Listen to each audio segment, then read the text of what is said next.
How we doing? Connor's trying to light us up, but it's not. Connor and Angela here from Impact Adventures. Oh, wow. I'll turn this camera around so you can see the fire. We are just doing some hobo meals, but they are not hobo. We got wild caught Alaskan salmon. We got some grass-fed sirloin and scallops. Mary Margaret picked, can I say your name? Yeah. No, picked green peppers and sweet potatoes out of her garden today, so yummy, yummy. I'm going to turn this around and show you our campfire. I got my car wrapped today. It says Conrad and Angela Impact Adventures. Nice. It's so cool. Yes. Let's see. Oh, there's Bryce. Say hi, Bryce. How's it going? We're going to spend a couple days camping, and we're going to hike the Fire Gizzard tomorrow. So I'm sure we'll be talking about it, laughing about it. This is Miss Becca. Can you see her? Hi, she's waving. We got funny stories about Becca's older brother came to the Appalachian Trail, and on our first snack stop on the Appalachian Trail, he pulls out a 5-pound roll, summer sausage roll. What a man. Yeah, so we tease him. And look who got to come. Oh, I almost see you. You're all black. Good time. We want to say hi? Boo? Hi. Yourself? It's going to look kind of creepy. Oh my goodness. And then Miss Mary Margaret. Yes. A fire's pretty, baby. Party. What'd you say, Mary Margaret, earlier about Conrad's fires? Conrad, you do the best fires. They're beautiful.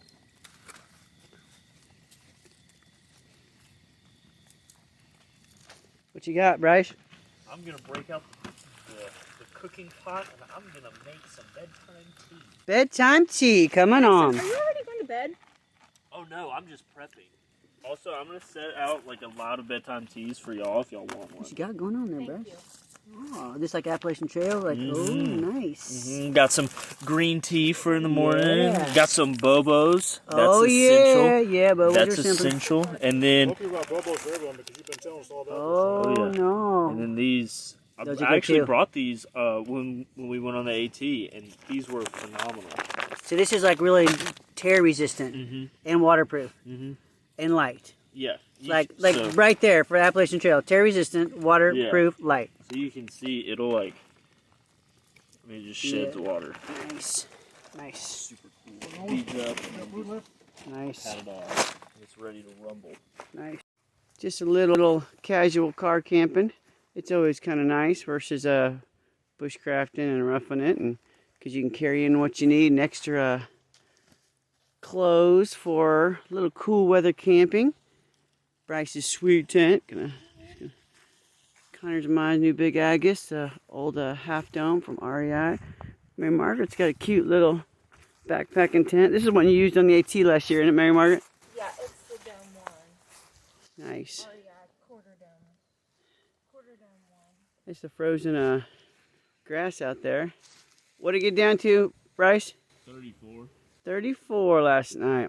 34 degrees Fahrenheit for all you Celsius nerds.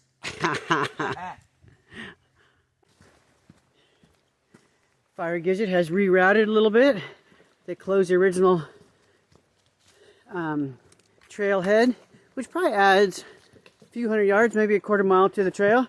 We got Mary Margaret, we got Becca, Conrad, Katahdin, and Bryce is leading the way. I think we all chose to, it rained last night. Instead of going low on the rocks, we're going to stay up high and get on the ridge.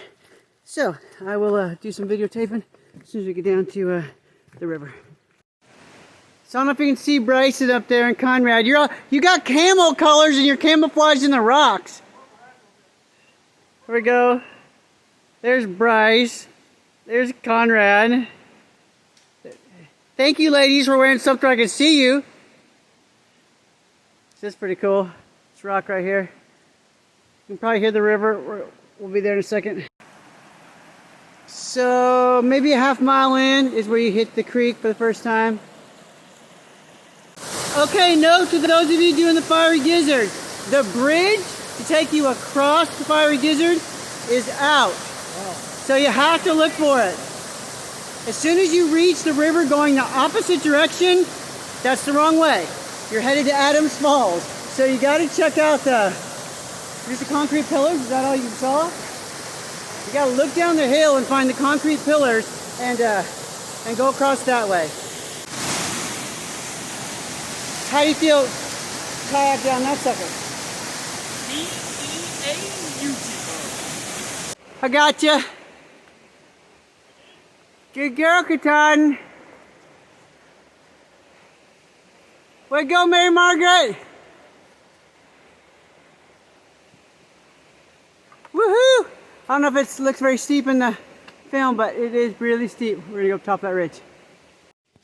So here we are.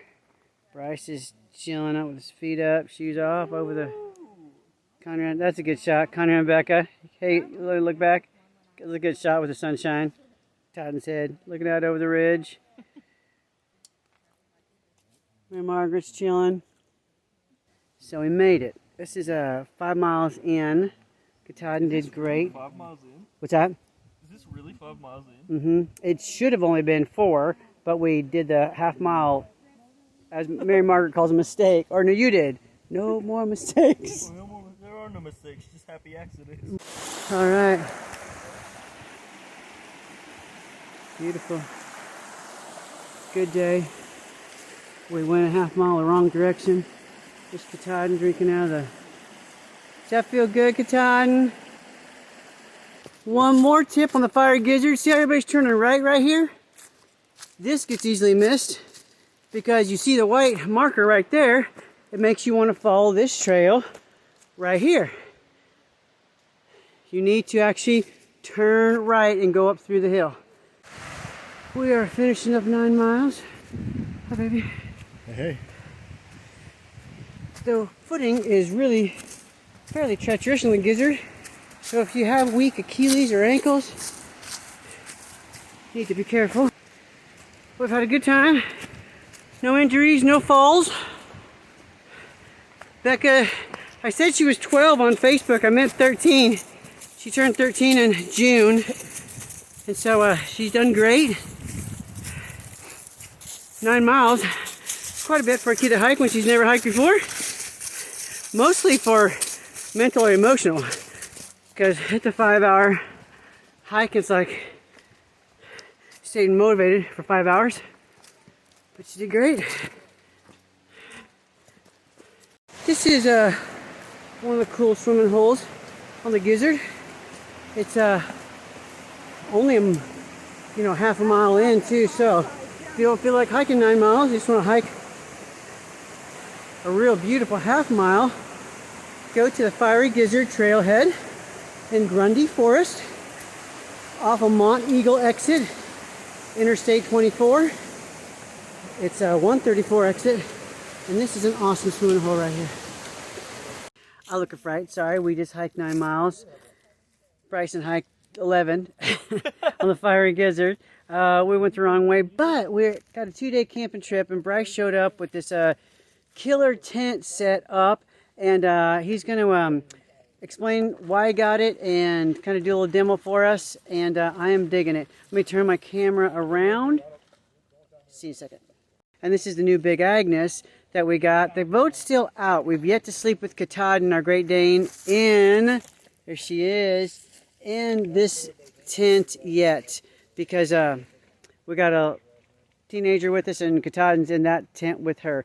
So, but these tents are go-tos as a family. They're 3 and 4 pounds, not bad, even for backpacking tents. But when you're talking Appalachian Trail and minimalist, you want more something like this. Bryce introduced you. Maybe I'm gonna get on this side of you, Bryce, because of sunshine. Oh, there it is. And we got the campground and the folks behind us too. So this is Bryce. He did Appalachian Trail with us last year. Well, the segment. We did 30-something miles in just a few days. All right, cool. So this is the Z-Pack Saltiplex. Super great tent. The big reasons why I got this tent was I'm a lazy hiker, like most of us are, and after a day of hiking and everything, I want something that is easy to set up, simplistic, and something that came together as one unit, and that was the big reason why I got this tent. you can see these right here. These are line locks. This is a one trekking pole, Cuban fiber or Dyneema composite fabric, as they call it. That's what this tent is made out of.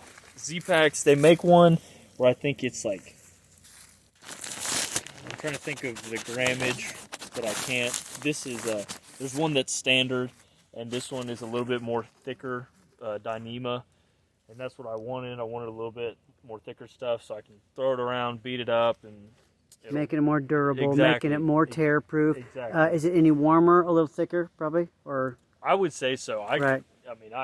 Last night it got down to 44 degrees. I had a 30-degree sleeping bag, and there was winds blowing and everything, and I slept great. I got some really great sleep.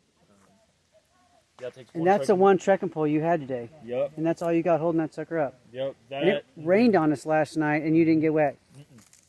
Nope. Pardon me. Bless you. Right? I might edit that out. I might not. Authenticity. Right? But no, it takes. I guess if you really want to get technical, Is it? How many parts is it? One or two? it's one. It's only one part. It's only one part. So you can see on the inside, you can see everything has been like seam taped and whatnot. You have the bug net and like the vent and everything back there. That's all sewn together and whatnot. And then it goes all the way. You have your bathtub floor, which is also made out of Dyneema composite or Cuban fiber, and comes together as one piece. It takes eight trekking poles. It takes 8 tent stakes total, I think, to set it all up. When you take it down tomorrow, Yeah. so you're going to take it down right now, won't you show us how, because I can tell there's like one pole, and these, take it down and we'll show them how it works. It's awesome too, because especially if you're backpacking and whatnot, it's just, I know a lot of people, they'll opt for the 2-person tent for more room. For me, I'm 6'3", and I still have tons of room in it, and the best part about it is it packs down super small, and it only weighs 17 ounces fully enclosed. 17 ounces for a And that tent. includes the stuff sack. I'm going to go get warm next to this fire. All right, Bryce, to be continued tomorrow morning. Good deal. Cool. Good deal. Well, that sunset looks kind of pretty. Hiccup. So, if I turn this on just so I can see a little better. Bryce, is that totally killing you? What was the number one thing you liked most about, how many miles did we do on the Appalachian Trail last year? Like 30. I think it was 30. Close to that. What did you like best about the trek? Just the sense of community, but independence at the same time, and the adventure.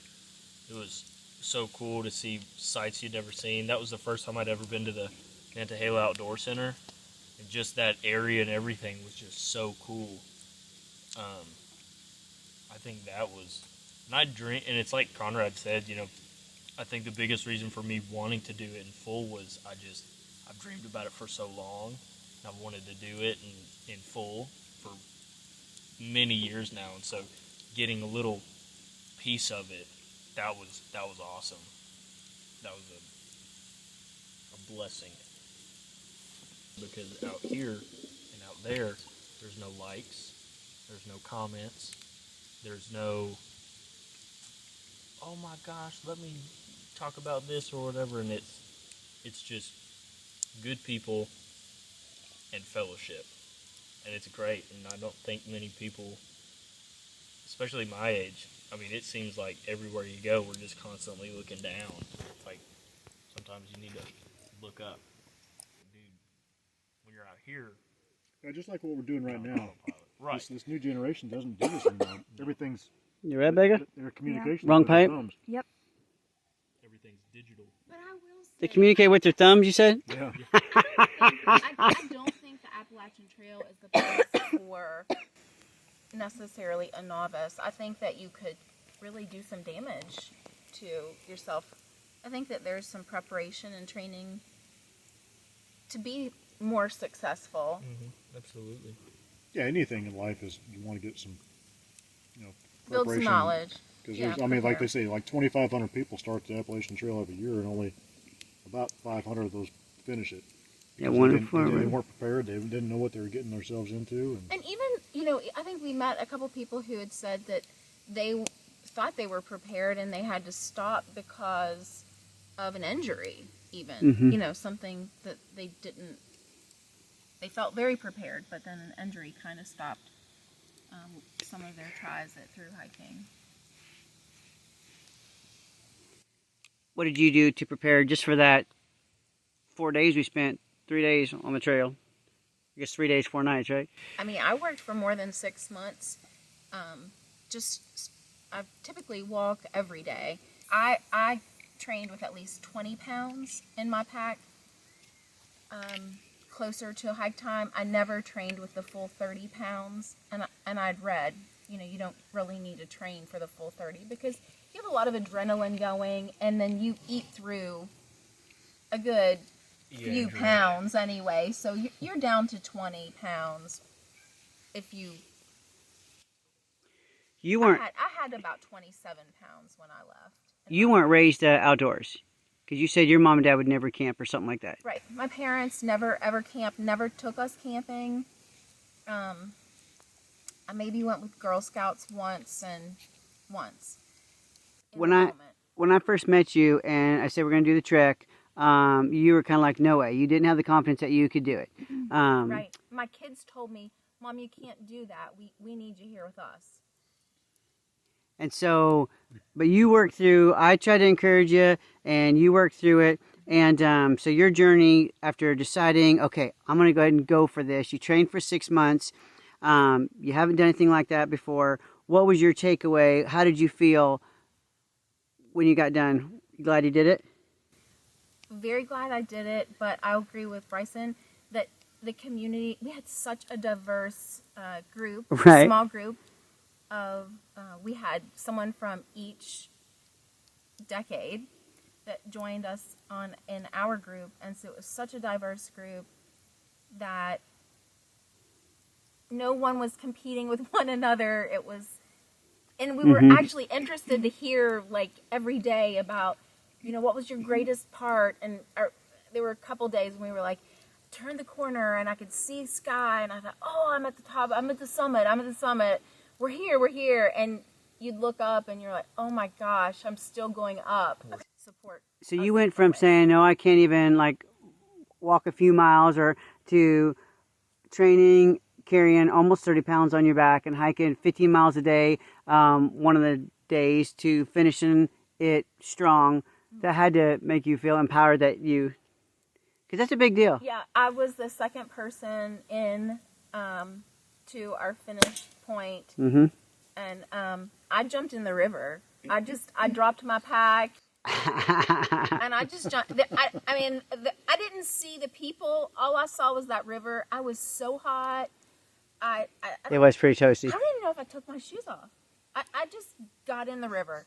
And it was really cold, and it felt great. Someone's got video of that somewhere. Hey, look at this crazy lady. Where was she gonna find? Bryson didn't even get in with me. He was like, girl, what are you doing? I was like, no, I'm getting in all the way. Yeah, Bryson dipped his toes. I got all the way. That's awesome. That's somewhere on YouTube. Sweaty hiker jumps Right. in the river. Right. That's good stuff. So, Alrighty, so it's just a one pole. Yeah. So this is takedown, and he's going to show us when he's done. So just one. Takes his pole out. Trek and pull out, which is awesome because you want to bring that sucker anyway. Yeah. Toss that up. 17 ounces, right? Yep.